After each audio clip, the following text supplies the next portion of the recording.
Hi friends, welcome back to మన channel. Video నచ్చితే చిన్న లైక్ మాత్రం మర్చిపోకండి.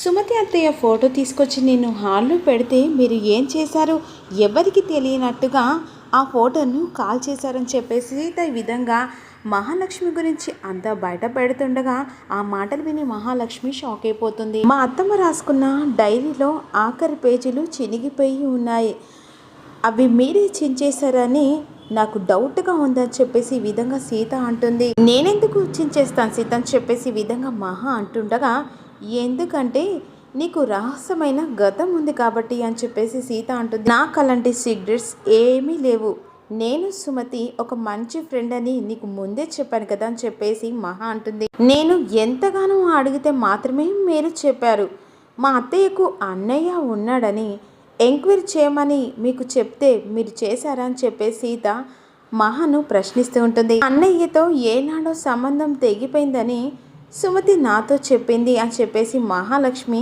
సీతతో అంటుండగా ఈ మాటలన్నీ దూరంగా సుమతి వింటూ ఉంటుంది.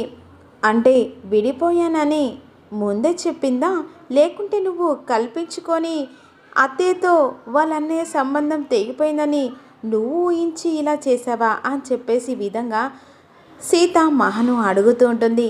అయినా నాకేమవసరం అలా చేయడానికి, సుమతి చెప్పింది కాబట్టి ఇక నేను కూడా అందుకనే వాళ్ళ అన్నయ్య గురించి ఎంక్వైరీ చేయలేదు. అయినా సుమతి ఇప్పుడు బ్రతికుందా, చచ్చిపోయింది కదా, అలాంటప్పుడు సుమతి అన్నయ్య గురించి తెలుసుకొని ఏం ప్రయోజనం అని చెప్పేసి ఈ విధంగా మహా అంటుంది. అదేంటి అత్తయ్య, సుమతి అత్తయ్య చనిపోయిందని నువ్వు అంత డిక్లేర్గా ఎలా చేస్తున్నావు?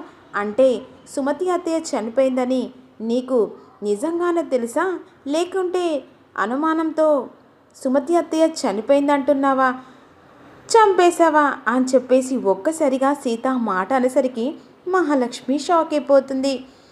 పిచ్చి పిచ్చిగా మాట్లాడకు సీత, అయినా సుమతిని చంపడానికి నాకేం అవసరం, సుమతి నా ఫ్రెండ్, అలాంటప్పుడు తనని ఎందుకు చంపేస్తాను, తలలేని మాటలు మాట్లాడకు అని చెప్పేసి ఈ విధంగా మహా సీతను అడుగుతూ తిడుతూ ఉంటుంది.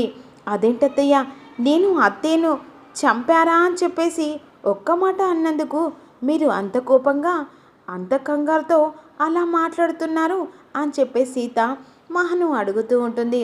నీ పిచ్చి మాటలకు పిచ్చి చష్టలకు ఇంకా కంగారు పడకుండా ఏం చేస్తా, ఎందుకంటే నీ తల్లేని మాటలకు అందరం ఇలాగే ఆలోచించే పద్ధతి కూడా నేర్చుకోవాల్సిందని చెప్పేసి మహా సీతను అంటూ ఉంటుంది. అయినా ఇది డౌట్ మాత్రమే, బట్ డౌట్ వెనకాల మీ హస్తం ఉందని తెలిస్తే అప్పుడు నిజాలు బయటపడకైతే ఆగవు కదత్తయ్య, అసలు నువ్వు అని చెప్పేసి కోపంగా అక్కడి నుంచి మహా వెళ్ళిపోతూ ఉంటుంది. అప్పుడు మహాలక్ష్మి అక్కడి నుంచి వెళ్ళిపోతుండగా సుమతి మనసులో అనుకుంటుంది, సీత నువ్వు అనుమానంగా అన్నావో లేకుంటే మహాలక్ష్మి మనసులో నిజాన్ని తెలుసుకోవడానికి అన్నావో నాకు తెలియదు, కానీ నువ్వు అన్నది మాత్రం నిజం సీత. మహాలక్ష్మి నన్ను చంపించింది, కానీ ఈ రూపంలో ఇంట్లో అడుగు పెట్టేలా ఆ దేవుడు చేశారు. మహాలక్ష్మిని ఇక నుంచి నేను ఎలా ఆడుకుంటానో అది నాకు మాత్రమే తెలుసు. నమ్మించి నా ఫ్రెండ్గా నా పక్కన వచ్చి ఏకంగా నా పిల్లలకు నా భర్తకు దూరం చేసి నన్ను చంపించిన మహాలక్ష్మిని నేను ఈ జన్మలో వదిలిపెట్టను. ప్రాణానికి ప్రాణంగా స్నేహితురాలు అనుకున్నాను, కానీ నా ప్రాణం తీసే స్నేహితురాలని అనుకోలేదు. తెర వెనకాల మహాలక్ష్మి కుట్ర ఇక త్వరలోనే బయట పెడతాను. ప్రతి ఒక్కరూ ఇక మహాలక్ష్మి అంటే రెస్పెక్ట్ భయం ఉన్న ప్రతి ఒక్కరూ మహాలక్ష్మి అంటే చీ కొట్టేలా ఇక మెడల్ పట్టుకొని బయటికి గెంటేలా చేస్తాను అని చెప్పేసి సుమతి అనుకుంటూ ఉంటుంది మనసులో. ఏంటి టీచర్ అక్కడే ఆగిపోయారు? అబ్బాయి ఏం లేదు సీత, ఏంటి మా అత్తయ్యతో గొడవ పడుతున్నావా? అదేం లేదు టీచర్, మా సుమతి అత్తయ్య గురించి, ఎందుకంటే ప్రతి ఒక్కటి ఈమె చేసే ప్రతి పనిలో అసలు మా సుమతి అత్తయ్యను ఏదో చేసినట్టుగా అనిపిస్తుంది. కాకపోతే నా దగ్గర సాక్ష్యాలు లేవు కదా, అందుకే ఏమీ అనలేకపోతున్నాను. మా అత్తయ్య డైరీ రాసిన పేజీలో ఆఖరి పేజీ చించేసినట్టుగా ఉంది. అంతేకాకుండా సుమతి అత్తయ్య ఫోటో ఇక నేను హాల్లో తీసుకొచ్చి పెడితే ఆ రోజు తను కాల్ చేసింది. ఆ రోజు నా దగ్గర సాక్ష్యం లేదు కాబట్టి నిజాన్ని బయట పట్టలేకపోయాను. ఇక ఏదో ఒకరోజు ఆ సాక్ష్యం నాకు చేతికి దొరక్కపోతా మహాలక్ష్మి అత్తను ఆడుకోపోనా అని చెప్పేసి సీత విధంగా ఇక విద్యాదేవి అదే సుమతితో అంటూ ఉంటుంది. ఎలాగో ఆడుకోబోతున్నాం సీత, ఆడుకునడానికే ఈ అవతారం నేను ఇంట్లో అడుగు పెట్టానని చెప్పేసి సుమతి మనసులో అనుకుంటూ ఉంటుంది. మరోవైపేమో సూర్య కాస్త శివకృష్ణను లలితను అవమానించిన తర్వాత ఇంటికి వస్తారు కదా, అప్పుడు సూర్య ఇక మాటలు ఆలోచించుకుంటూ శివకృష్ణ బాధపడుతూ ఉంటారు. అదే సమయానికి బామ్మ లీల వస్తుంది. ఏంటి బావగారు అలా ఆందోళనగా ఉన్నారని చెప్పేసి అంటుండగా, ఏం లేదు అని చెప్పేసి అంటుండగా, ఏంట్రా అలా ఉన్నావేంటి అని చెప్పేసి బామ్మ శివకృష్ణను అడుగుతుండగా, బిజినెస్ కోసమని సూర్యకు డబ్బులు ఇచ్చి వచ్చాను, కొంత ఆ డబ్బులు కాస్త కనిపించట్లేవట అని చెప్పేసి శివకృష్ణ బామ్మకు చెప్పేసరికి, ఏంట్రా ఏమంటున్నావు? అవునమ్మా, ఈరోజు నేను వెళ్ళి డబ్బులు ఇచ్చాను కదా, ఆ డబ్బులు కాస్త ఇంట్లో కనబడట్లేదట. అంతేకాకుండా శివకృష్ణ ఏం బిజినెస్ ప్లాన్ వేశాడని చెప్పేసి కనుక్కునడానికి ఇద్దరం వెళ్ళాం కదా, అప్పుడు తెలిసింది. కానీ అపార్థం చేసుకొని నాన్న మాటలు అన్నాడు.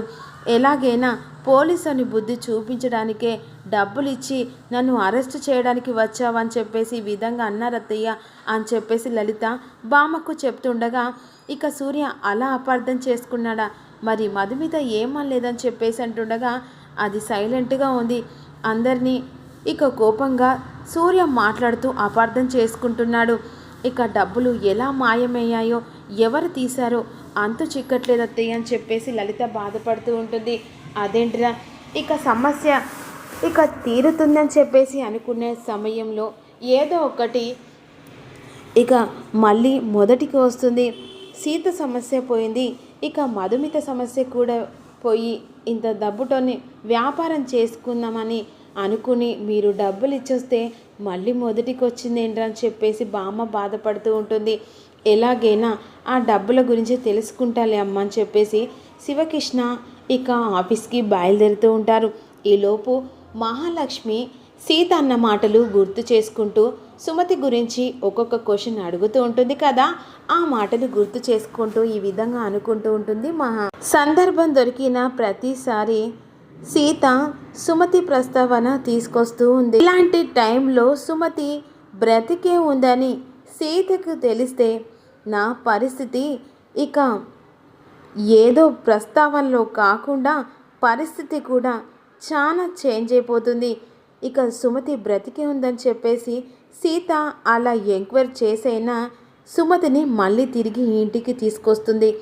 నాకున్న పవర్, నాకున్న ఇక గౌరవం కాస్త సుమతి లాగేసుకుంటుందని చెప్పేసి సీత గురించి మహా ఆలోచిస్తూ ఉంటుంది. ఎట్టి పరిస్థితుల్లో సుమతి గురించి సీతకు తెలియకూడదని చెప్పేసి ఆలోచిస్తూ ఉంటుంది. సుమతి ఎక్కడుందో వెతికి పట్టుకోవాలంటే ఇక రంగకు చెప్పాలి. రంగకి చెప్పి ఎలాగైనా సుమతి ఫోటో పంపించి ఎంక్వైరీ చేసి పట్టుకోమని చెప్పాలని చెప్పేసి సుమతి ఫోటో రంగకి ఇవ్వడానికి ఫోటో గురించి వెనుకులాడుతుండగా సీత మరోవైపు అలా పైకి వస్తూ ఉంటుంది.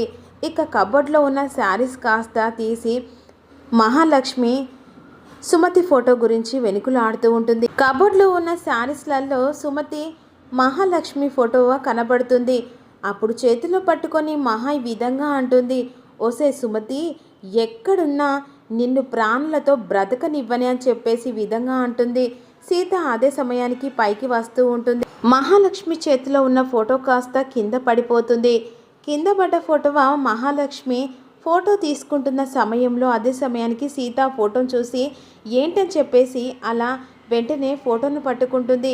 మహాలక్ష్మి సీత చేతిలో ఉన్న ఫోటోను చూసి షాక్ అయిపోతుంది. సీత చేతిలో ఉన్న సుమతి మహాలక్ష్మి ఇద్దరు కలిసిన ఫోటో కాస్త సీత చూస్తుందా, లేకపోతే సీత చేతుల్లో నుంచి సుమతి ఆ ఫోటోను లాగేసుకుంటుందా అనేదే వచ్చే అప్కమింగ్లో తెలుసుకోవాలనుకుంటే మీరు మిస్ కాకుండా చిన్న లైక్ చేయండి అబ్బా. లైక్ మర్చిపోతున్నారు, ప్లీజ్ ఒక చిన్న లైక్ చేసి పక్కనున్న బెల్ ఐకాన్ మాత్రం మర్చిపోకుండా యాక్టివేట్ చేసుకోండి.